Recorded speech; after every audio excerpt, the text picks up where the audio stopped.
Hola a todos. Hoy quiero meterme dentro de un jardín importante y es generar un debate que yo creo que es interesante para todos al hablar de este término, de esta palabra, que no es otra que el Brett, levadura Brettanomyces, de gran importancia a nivel enológico, que cuando se desarrolla mucho en el proceso de elaboración o de crianza puede generar aromas que seguro todos conocéis o alguna vez os ha tocado oler en un vino, como son esos típicos aromas a sudor de caballo, aromas a establo, a cochiquera, a pis de gato, aromas que para unos son defectos y para otros son virtudes.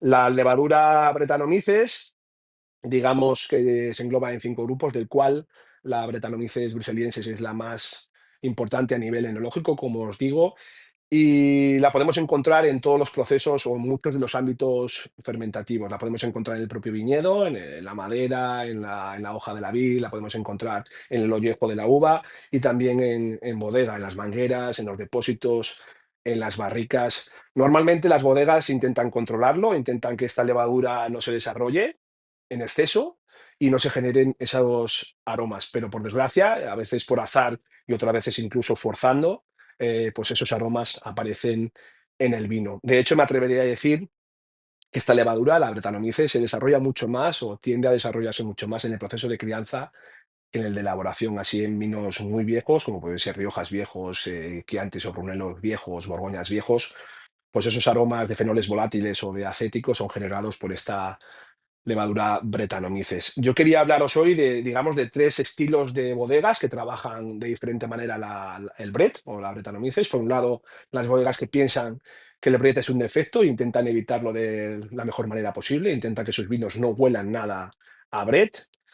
Por otro lado, digamos que hay unas bodegas de estilo un poco de corte más clásico, que tienen largas crianzas en barrica y luego en botella, como os digo, Ribera, Riojas, Chiantis, Brunelos, Burdeos, Borgoñas, que con esos procesos tan largos de crianzas, pues esos aromas fenolados volátiles que os digo, esos acéticos, ese Brett, se puede intuir un poco más, aunque muchos de vosotros no lo notéis, pero sí que es verdad que esos vinos viejos tienen esos aromas a Brett.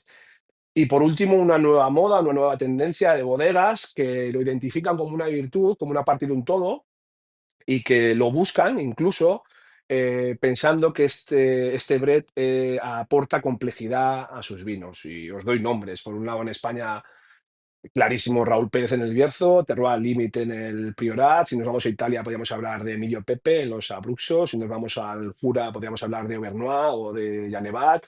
Si nos vamos al Ródano, pues Gonon, Chal, Yabulés. Si nos vamos a Loira, Flor Rullar o Bernard Baudry. Si nos vamos a, no sé, el famoso Chauvet. Y si hay uno que es, por encima de todos, el más representativo en lo cuanto a Brett se refiere en sus vinos, en sus aromas, es Chateau Musar, en el Líbano, que después abriré esta botella del 2012, para hacer un vídeo con ella. Y luego tenemos, digamos, 3 tipos diferentes de consumidores, 3 tipos de consumidores totalmente distintos. Por un lado, el consumidor que no lo acepta, que piensa que es un defecto sí o sí, que en el momento que mete la nariz en una copa de vino y huele a Brez, lo desecha, lo descarta, no le gusta. Por otro lado, tenemos el consumidor que en cambio sí que le gusta, que cuando lo detecta piensa que es una virtud y lo defiende. Y aquí englobo a muchos bodegueros y sumilleres y vendedores de nuevo corte, de nuevas modas, que continuamente están ofreciendo unos vinos en restaurantes y en distribución con este estilo, con este Brett tan claro. Y por último, el grupo, digamos, donde yo me englobo, que es el que tiene una tolerancia, digamos, mínima con el Brett y que la puede llegar a entender dependiendo del contexto del vino que tengamos delante. Si la moda nos lleva a defender que los vinos tengan fruta, que tengan terroir, que sean minerales, que sean identitarios, que nos lleven a una región, a un país, a un clima, yo creo que el Brett con esto es incompatible. Si un vino huele a Brett, huele a Brett. Cuando el Brett desarrolla en demasía, se desarrolla mucho, el vino huele a establo, ni huele a fruta, ni huele a mineral, ni huele al suelo, ni te lleva a Nuevo Mundo, ni te lleva a Viejo Mundo, el vino huele a Brett. Es más entendible cuando el Brett no camufla todo lo demás, cuando el Brett, digamos que es ese aporte que acompaña a la fruta, que acompaña a la madera, que acompaña a esa parte mineral, que te puede situar un poco más en la zona, pero como os digo, no camufla todo lo demás. Ahí yo lo encuentro más entendible, sobre todo en vinos viejos. Recuerdo dos vinos que abrí hace poco. Por un lado, abrí un Chaf, un Hermitage de la añada 2014, ya con 11 años de botella, una Syrah del Ródano, muy importante, y ese vino tenía Brett, pero tenía un Brett bastante delicado, bastante suave, no camuflaba todo lo demás. Ese vino olía a oliva negra, olía a violeta, a fruta, a madera, y también tenía ese aporte cárnico y ese aroma a Brett que a mí no me molesta, yo puedo llegar a entender.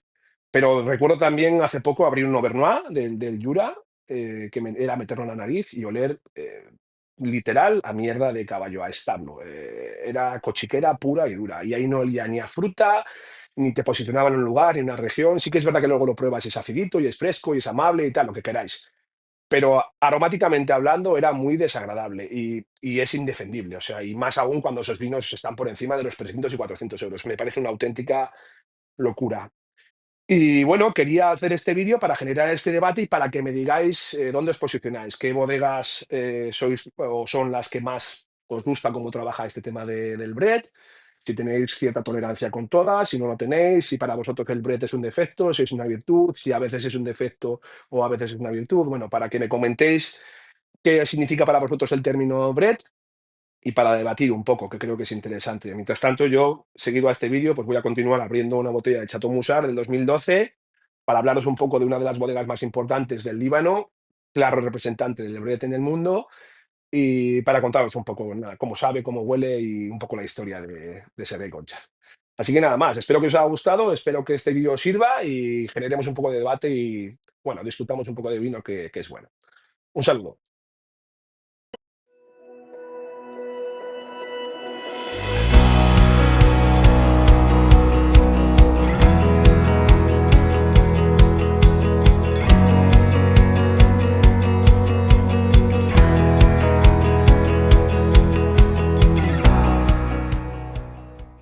Bueno, después de haber abierto el melón, de haber generado un poco de debate en torno al mundo del Brett, haber hablado de sus aromas, de cómo lo trabajan las bodegas, de qué tolerancia puede tener el consumidor actual de vino, me quiero centrar en la bodega y en el vino de hoy, que no es otra que Chateau Musar Tinto, añada 2012, creo que un exponente importante del Brett en el mundo del vino actual.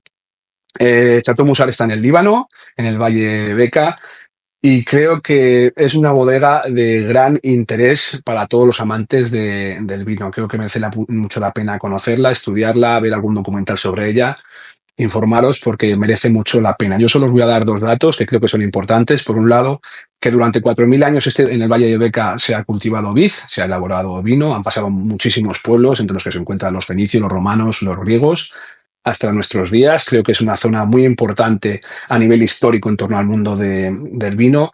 Y por otro lado, otro hito histórico es la Guerra Civil Libanesa, que tuvo lugar desde 1975 hasta 1990, con el hijo de Gastón Hochar, Sergei Hochar, que es difícil de decirlo, pues es de alabar que una familia durante 15 años, no en todas las añadas, pero haya sido capaz de vendimiar uvas, de elaborar vinos en su casa, en su bodega, mientras afuera caían bombas o se oían disparos. O como os digo, creo que es una bodega muy chula de conocer, de estudiar y de ver algún documental porque no os arrepentiréis. En la actualidad es la tercera generación la que maneja la bodega, también con el nombre del abuelo, Gastón Hochar. 80 hectáreas en propiedad, muy cercanas al mar, variedades internacionales blancas y tintas, poca altitud, unos 100 metros, suelos de grava, de caliza. Y bueno, yo os acerco hoy su vino más icónico, como es su Chateau Musar Tinto, como os digo, añada 2012, elaborado a partes iguales con tres variedades: Cabernet Sauvignon, Cariñena y Sansol, 33% de cada una. Son vendimiadas a mano, son vinificadas cada una por separado, ¿vale? Entran en bodega, se vinifican por separado en tinos de cemento, realiza allí la fermentación alcohólica, la fermentación maloláctica en este hormigón, luego se introducen cada variedad por separado en barrica de roble francés durante 12 meses y una vez ha pasado ese periodo de crianza, en ese momento es el que se hace el cupás de todas las variedades, del Cabernet Sauvignon, de la Cariñena y de la Sansó, y se introducen de nuevo durante un año en depósitos de hormigón. Allí descansa 12 meses para luego ser embotellado sin filtrar y sin clarificar y permanecer en botella nada más y nada menos que 4 años. Es decir, que desde la cosecha hasta que el vino sale al mercado pasan 7 años. No tengo constancia de el número de botellas que se elaboran cada año de Chateau Musar, lo desconozco, lo he buscado pero no lo he encontrado. Sí que sé que el alcohol pues, ronda los 14 grados y medio. Y cuando yo compré el vino de esta año 2012 podía valer la botella 40 50 euros. Y sí que es verdad que como es un vino que envejece bastante bien, se especula un poco con él y a medida que pasan los años, pues crece su valor. Este vino puede tener un valor en el mercado ahora de 100, 110 euros. Bueno, vamos a catarlo como siempre. El otro día hubo un amigo que me dijo, oye, bueno, cuando, como dices siempre que usas el Coravin, pues hazlo un día, sube el vídeo y así lo vemos todos. Creo que todo el mundo ha visto usar el Coravin, pero bueno, para los que no lo hayáis visto, pues voy a abrir la botella. Tengo este abridor que tiene un quitacápsulas de la parte superior, se quita fácil, ¿vale? Y ahora cogemos el Coravin, que es un sistema de argón con una aguja que tiene un agujerito, que pincha, sale el vino y luego una vez que quitas el, digamos, el dispositivo, pues le introduce argón para que este no se oxide y se conserve durante más tiempo. Es sencillo. Colocamos en la parte superior, introducimos la aguja, tumbamos,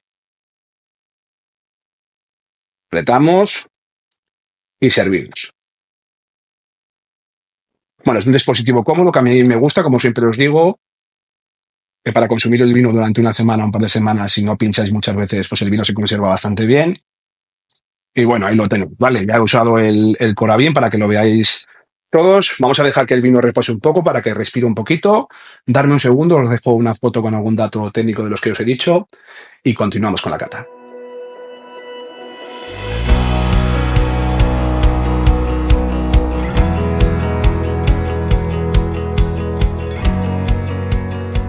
Bueno, ya estamos de vuelta. He pinchado el vino como un Coravin. En este caso os lo he mostrado para que lo veáis. Lo he dejado reposar 15 o 20 minutos. Chateau Musar aconseja decantar el vino porque al estar sin filtrar y sin clarificar, supuestamente puede que haya, a la hora de servirlo, puede que haya un tipo de pozo o de sedimento. No ha sido el caso, creo que está bastante limpio al servirlo. También creo que tiene mucho que ver el decantar con que rompan aromas y digamos que camufle un poco más esos aromas complicados de Brett que pueda tener. Pero bueno, en principio está servido con Coravin, recordar, Chateau Musar, añada 2012, 33% Cabernet Sauvignon, 33% Cariñena, 33% Sansol, 7 años antes de que salga al mercado, 14 grados y medio de alcohol. Y vamos a catarlo, como siempre, de forma sencilla. Espero que se entienda y espero que una vez que abráis un vino como este o pidáis un vino como este, sepáis un poco lo que os vais a encontrar. Espero que os sirva o que os dé alguna pista. Vamos a empezar por la fase visual, de color, bastante evolucionado, capa bastante alta, cubierto, rubí, tonos teja, tonos anaranjados, hay mucha evolución, limpio y sin defectos. A la nariz, bastante intenso. Recordad, para aquellos que no queráis mover la copa al hacerlo así, que es sencillo, pero todo se aprende, pues apoyados en la mesa, lo movemos y lo olemos. Vale, vino complejo, aromático. Yo hablaría de un vino muy oscuro, fruta negra madura, esa parte especiada, picante, esa parte punzante, hay calidez. La madera se intuye pero no invade. Me iría mucho aroma terciario, me iría al caramelo, me iría a los cueros, al tabaco, al café. Y bueno, ese aporte de Brett lo vería reflejado desde un punto de vista cárnico. Es un vino en el que no tiene mucho Brett, la verdad es que hemos tenido suerte. Estoy bastante contento con ello. No huele mucho, digamos, esa parte de que os comentaba antes de establo o de cuadra. Sí que huele un pelín cárnico, ese toque o aroma a bacon, bastante chulo y que, digamos, que da complejidad en aromas al vino. Por ese lado, muy bien. Vamos a probarlo.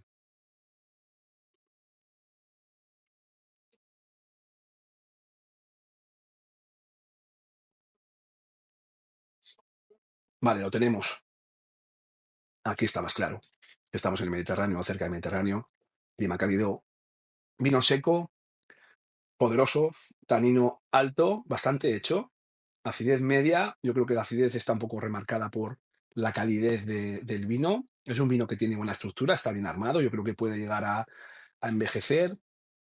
bastante largo, un buena retronasal, ese punto liquoroso, ese punto cálido, donde el Brett no aparece. Aquí sí que puede ser un poquito más piracínico, aquí me puede recordar un poco más a pimiento verde, también me recuerda un poco más a la madera, pero en conjunto, digamos que hemos tenido bastante suerte, ha salido un vino muy rico, muy complejo, bien armado, con recorrido en botella, de claro corte mediterráneo, cálido, sabroso, potente, muy rico, estoy contento. Pensaba directamente hablaros de establo y de cuadra y de sudor animal, pero no ha sido el caso. Así que estamos ante una botella en el que el bread, entre comillas, puede estar bien integrado y da complejidad y aporta muchas cosas al vino. Así que por ese lado estoy contento.